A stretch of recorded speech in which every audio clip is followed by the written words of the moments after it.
zulmatil jahli wa ja'alal ilma tariqan ilal izzati was sa'adah wa asyhadu anna ilaha illallah wahdahu la syarikalah wa asyhadu anna sayyidana wa nabiyya Muhammadan abduhu wa rasuluh.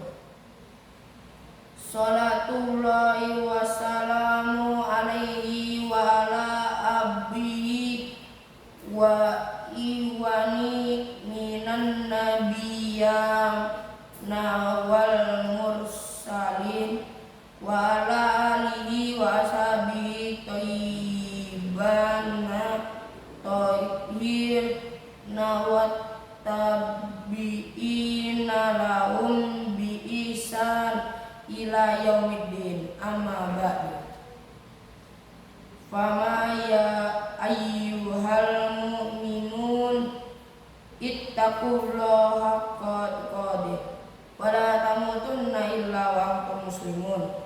Inna asfama tanaffasa fil mutanafisun wa afso wa afaddola mabazala fil juhudu tolabul ilmin nafi is huwaruhu yamuddul jasad bil hayawiyati wa wan nural wal wada'u yubad dodu zulma jahli wa yahdi ila sawa'is sabili kama qala ta'ala awaman kana maitan fa'ah yana wa ja'alna lahu nuran yamshi bihi finnasi kaman masalu fi zulumati laisa bigharizin min. Masyaral mu'minin rahimakumullah, bertakwalah kepada Allah sebenar-benarnya takwanya, dan janganlah sesekali kamu mati melainkan dalam keadaan beragama Islam. Sungguhnya seutama-utama dan semulia-mulianya yang harus dicapai seseorang adalah mencari ilmu yang bermanfaat.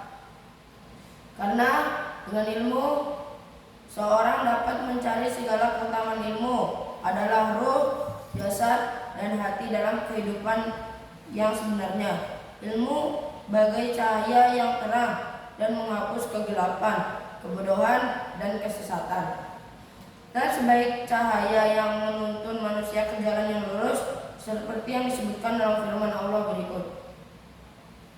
Yang artinya, apakah hati seorang yang mati, kemudian kami menghidupkannya kembali dan kami jadikan baginya cahaya, sehingga ia dapat berjalan dengannya di tengah manusia, semisal dengan seorang berada di dalam kegelapan dan ia tidak mendapatkan jalan keluar dari kegelapan itu. Quran Surah Al-An'am ayat 122.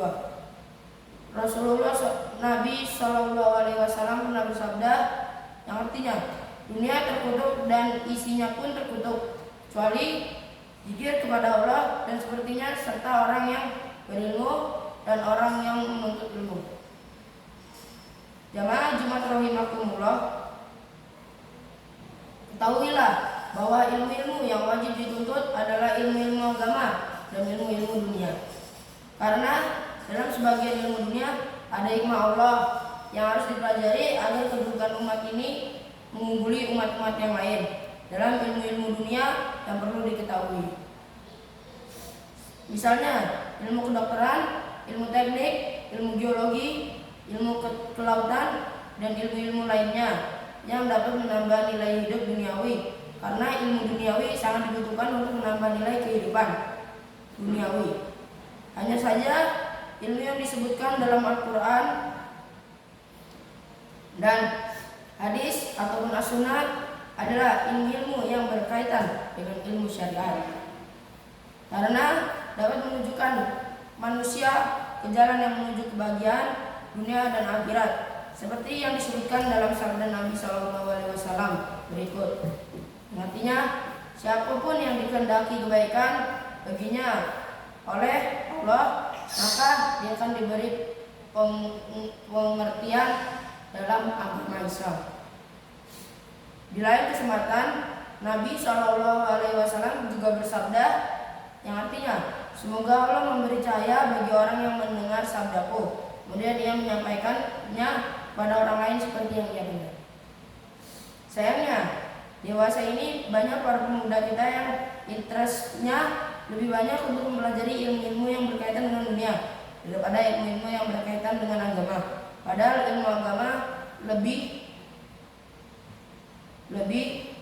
berketerangan pendidikan dan pengetahuan yang halal dan yang haram. Tapi sayangnya kecenderungan para pemuda kepada materi lebih besar dan kecenderungan mereka kepada moral, karena mereka menilai orang-orang yang memperoleh ijazah ilmu modern lebih tinggi gengsinya dari mereka yang memperoleh ijazah ilmu agama. Bahkan mereka menilai orang-orang yang belajar ilmu agama adalah orang-orang yang statis dan tidak mau maju sesuai dengan perkembangan modern, karena pandangan mereka salah seperti itu.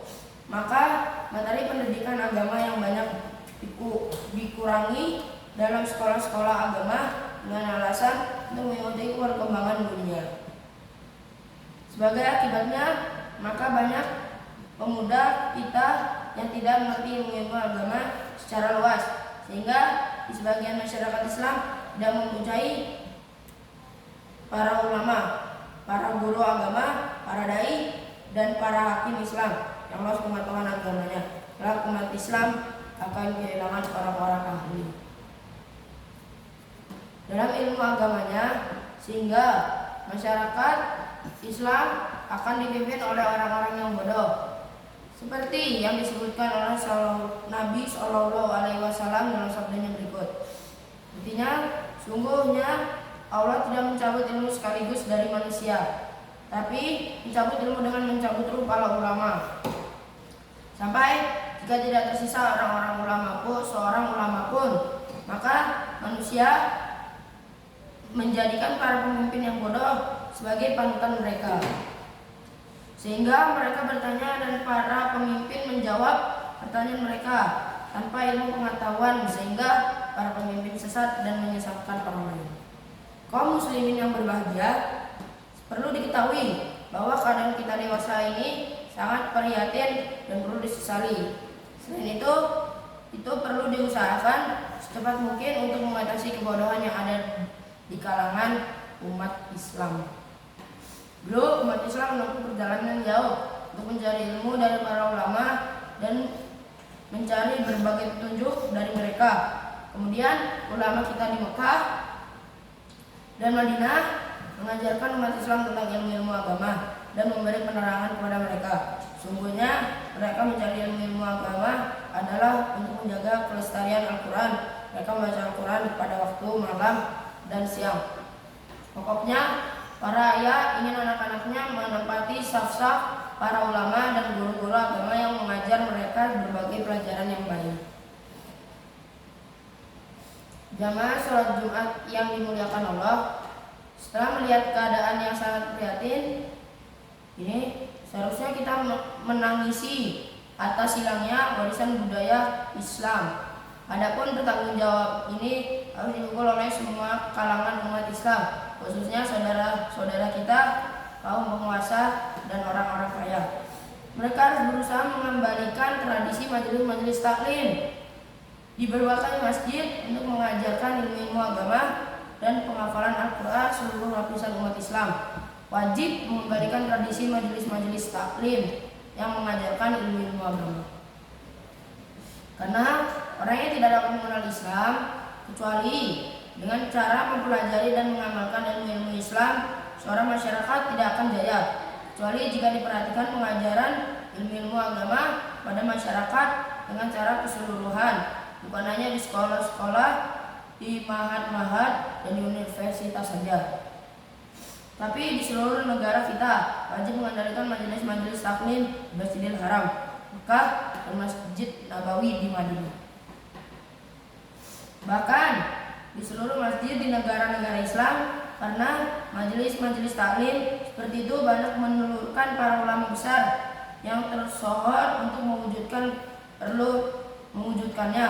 Perlu minta bantuan dari ulama-ulama yang ada di negara-negara Islam yang tersohor keilmuannya, kebaikannya, dan ketaatannya. Demikian pula cara pengaturan program mata pelajaran yang harus diatur sebaik mungkin agar para anak didiknya dapat menimba ilmu-ilmu syariat, khususnya di bidang fikih, ilmu Al-Quran, dan ilmu-ilmu as-sunnah. Sebaik-baiknya maka hanya dengan cara seperti itu semua krisis yang diperhatikan dapat diatasi. Alhamdulillah sekarang pemerintah Arab Saudi telah menyadari krisis prihatin ini. Maka pemerintah segera membuka berbagai lapangan pendidikan agama dan sekolah-sekolah hafalan Al-Quran. Untuk ini pemerintah Arab Saudi sudah banyak mengeluarkan biaya dan didorong moral maupun material yang sangat besar. Semoga Allah memberikan mereka balasan yang baik. Jamaah sholat Jumat rahimakumullah, hendaknya kalian selalu bertakwa kepada Allah, usahakan sebesar-besarnya untuk menimbulkan kesadaran beragama di antara umat kalian. Karena jika sejak dini krisis kesadaran beragama yang ada di masa kini tidak disegera ditangani, maka keadaan kaum muslimin akan mengalami kerugian yang besar dalam agamanya, seperti disebutkan dalam firman Allah berikut ini. Zalika wal ghufranul mubin. Yang artinya, ketahuilah bahwa sesungguhnya perbuatan itu adalah kerugian yang nyata. Quran surat Az-Zumar ayat 15. Allah juga berfirman yang artinya, di waktu asar suku manusia itu benar-benar dalam keadaan rugi, kecuali orang-orang yang beriman dan beramal soleh, dan mereka saling mewasiatkan kebenaran dan saling mewasiatkan kesabaran. Quran Al-Asr ayat 1-2. Barakallahu li wa lakum fil Qur'anil azim wa nafa'ani wa iyyakum bima fihi minal ayati waz zikril hakim wa qul rabbaghfir warham wa anta khairur rahimin.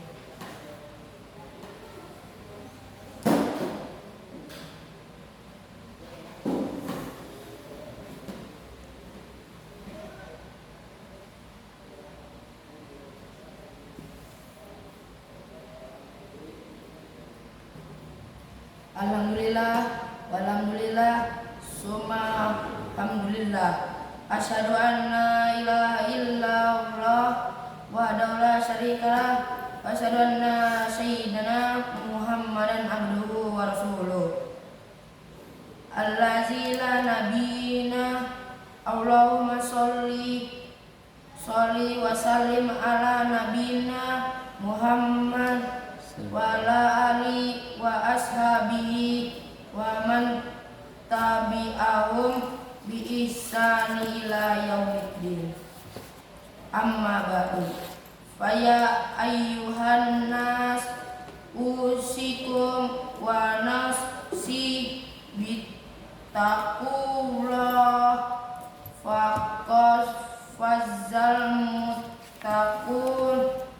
Faqala Allah ta'ala innallaha wa malaika yusalluna 'alan nabi ya ayyuhallazina amanu shallu 'alaihi wa sallam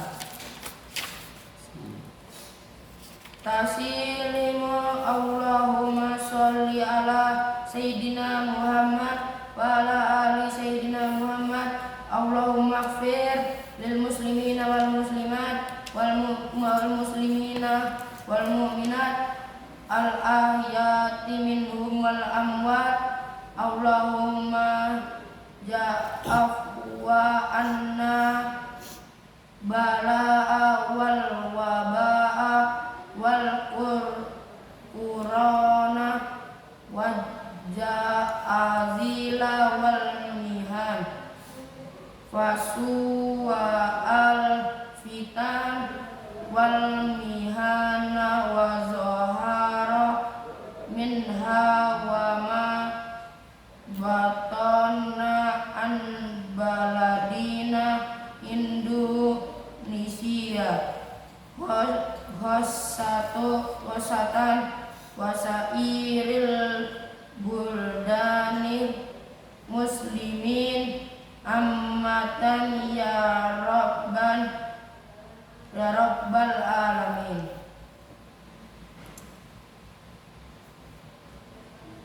Ibadallah, innallaha amru bi azali wal ihsan wa inta izil qurbiyah wa yanha anil fahsyi wal munkar wal baghi yaizukum